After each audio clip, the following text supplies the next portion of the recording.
So this morning my sister woke me up, my little sister, and she said, "Rick, you should come downstairs because Fluffy is dead." She was in tears, by the way, and I honestly the first thing I thought of was, who is Fluffy? But yeah, it was her pet bunny, and Fluffy's in a better place now. But I definitely, my heart is out to Fluffy right now. Rest in peace. And yeah, anyway, what is up, my Caterpies? Yo, I haven't called you that in like a long ass fucking time. But we got a match here against Jirachi Pones, I believe his name is. Challenged me over Skype, and yeah, let's do it. So I'm gonna lead with I believe my Zapdos. Yep, Zapio dumbass, as he leads with his Jirachi. Obviously figures, but I'm going to go for the U-turn, expecting him to want to switch out because of the Heat Wave, the T-Bolt, anything really. And a lot of people ask me why I run U-turn over Volt Switch, and this right there is, the perfect example. I hit those ground types. I really just ran it for a switch advantage, basically, not for damage. And yeah, so there you go. I'm going to go switch into my Steelix because I figure...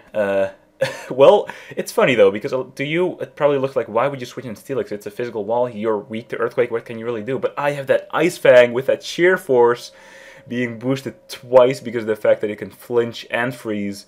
And that one-hit KO is one of the best physical walls in the game in one... Oh my god, I love this thing. So finish him off. Gonna go back to my Hydreigon as he sent in a Heatran because I don't want to take that fire move.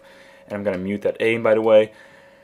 So I'm going to go for the sub, figuring that he can't really do anything to me, as he missed the Fire Blast, by the way, sets up rocks this turn. I don't know if he has anything to break my sub, but what I'm going to do is break that the balloon, because I have the Earth Power, not the Surf. If you've ever seen my analysis video on this guy, then you would know that, but might not have, so there you go. Information is information. He's going to go for Fire Blast. Does break my sub, which kind of makes me think maybe that's maximum damage. I don't know if it's going to break that every time, so what I'm going to do is go for a second sub, just in case. But he actually switches out to his Mew, which is interesting because Mew is super versatile. He could be anything from like a baton pass set to a support set to a sweeper, a physical or a special sweeper as well. It's super versatile. I'm just gonna stay in with that sub to kind of scout, see what he wants to do, and he outspeeds me, telling me that he runs max speed, which is interesting. With taunt, that could be still some kind of baton pass set, but I'm assuming it's some kind of supportive set though. Once again, I'm just going to stay in. I don't know what he wants to do. And he sets up a light screen, which kind of makes me think he might be a dual screener. Then again, he has no light clay, he has leftovers, so I don't know. Regardless, I'm going to expect him to set up the Reflect on the next turn, so what I'm going to do is switch back to my Empoleon to take the nothing, basically, and just set up my rocks, hopefully, and see what he wants to do about it. So, but he makes a double switch back to his Kajando, or fuck that name, Kajando, as I switched into my Empoleon, and that's obviously not a good matchup for me, so I'm going to have to switch out of there, switch into my my Gliscor to take the hit, and Gliscor and Empoleon, by the way, is a great defensive duo, really cover each other really well.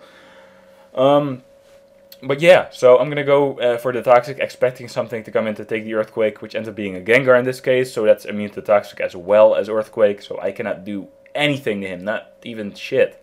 So... I'm going to switch back to my Empoleon again, in this case to take the Shadow Ball or the HP Ice. That is crazy old school. That is like some early Diamond and Pearl stuff right there. I haven't seen that since the old days. And he runs Bolt Beam as well, which is kind of funny. But what that basically tells me is that he's purely offensive, no sub, no pain split, nothing like that, which is good to know. And I'm just going to take a hit, set up my rocks, because I know I can at least live one, regardless of what it is, T-Bolt, Focus Blast, anything. And I just want to get those rocks up. So right here I'm going to switch back to my Gliscor, and I'm going to take a hit depending on what he does exactly. He's going to, I think, switch it up to Focus Blast, which is a nice play, because in this case he hits my Gliscor instead of not doing anything with T-Bolt.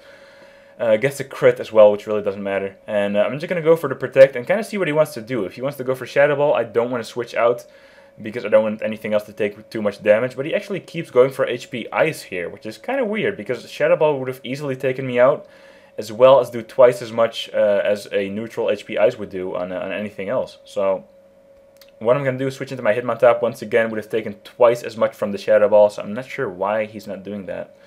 And I do have the Sucker Punch, and now that I know he's purely offensive, not defensive Gengar, yeah, right.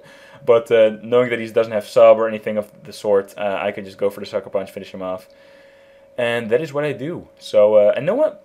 people often don't even see Sucker Punch coming from Hitmontop, which is weird, because it's great against like Ghost types, Latios, Latias as well. But in comes Rachi, by the way, and I haven't seen that thing do anything yet, so I was thinking maybe Scarf with Iron Head, but in comes a Body Slam as I switch to my Empoleon. So that's, you know, it's not particularly good or bad in this case, so it's whatever. Second Body Slam knocks me into Torrent range, but I do get the full Paralyze, which kind of sucks. I would have liked to get a Torrent boosted Scald on him, hopefully the burn as well.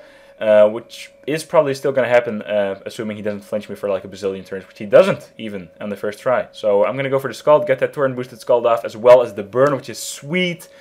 Because now I think with the burn, a Iron Head is not going to do enough to even do more than my leftovers recover. So he's definitely not going to want to stay in. There's no point. So he switches out and makes some crazy next-gen level maneuver prediction switch. And goes to his Heatran predicting the Parahax, and he gets it as well. So that is just... either that's psychic stuff right there, or he is just really lucky. One lucky son of a bitch. So, goes for the Fire Blast. Surprisingly kills me. I was kind of expecting to live that, but guess not. So, he might be modest now that I think about it, because that would explain him breaking my subs on this thing as well every time. But anyway, I'm going to go for the sub again. Still not sure if it's going to break it every single time. And then he gets a crit, so I still don't fucking know. And I'm getting tired of this, so I'm just going to go finish him off with the Earth Power. Hit that Earth with that Earth, and get that out of the way. So that's what I do. You know, I'm an impatient fucker. Shit, I could just not go for the sub again and go through the animations over and over.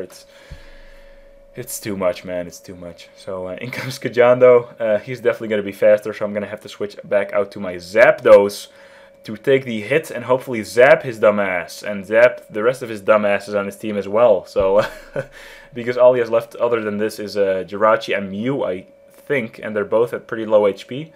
I do love the Hydro Kick. I take some damage, but I live it still. And this is my Scarf Zapdos, by the way. Timid still hits like a motherfucker, and I'm gonna finish him off in one hit, no problem. Zap his dumbass. In comes this dumbass, gonna zap that as well. And that ends up taking him out below half HP, just slightly below there. And the funny thing is, Mew has the exact same defenses. I'm assuming they're running similar spreads as well. Both max HP, Mew in this case having max speed.